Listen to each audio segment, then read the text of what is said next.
బసవరాజు ఇంట్లో బసవరాజు దంపతులకి షష్ఠి పూర్తి జరుగుతూ ఉంటుంది. దంపతులిద్దరూ దండలు మార్చుకుంటూ ఉంటారు. కానీ తులసికి ఖుషి పాప ఎక్కడా కనిపించకపోవడంతో ఖుషి ఖుషి అంటూ ఇల్లంతా వెతికి తను ఎక్కడా కనబడకపోవడంతో దిగులుగా కిందికి వస్తుంది.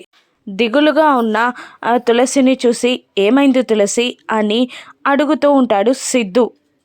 ఖుషి పాప కనిపించట్లేదు అని తులసి బాధగా చెప్తూ ఉండగా, ఖుషి పాప కనిపించకపోవడం ఏంటి, పద వెళ్దాం చూద్దాం అని అంటూ సిద్ధు తులసి ఇద్దరూ కలిసి మళ్ళీ ఇల్లంతా వెతుకుతూ ఉంటారు. ఇక ఒక రూమ్లో తులసికి రక్తంతో తడిచిపోయిన ఖుషి పాప డ్రెస్ కనబడుతుంది. అది చూసి షాక్ అయి అక్కడే ఆ డ్రెస్ పట్టుకొని కుప్పకూలి వెక్కి వెక్కి ఏడుస్తూ ఉంటుంది తులసి. ఖుషి ఖుషి ఖుషి అని ఏడుస్తూ ఉంటుంది తులసి.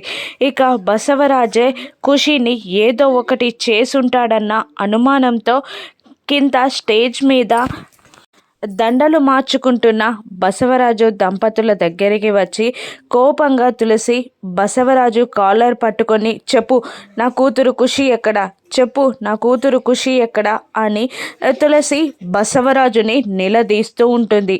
అలా బసవరాజు కాలర్ తులసి పట్టుకోగానే అందరూ షాక్ అవుతారు. తులసి ఫ్యామిలీ మొత్తం షాక్లో అలా చూస్తూ ఉండిపోతుంది.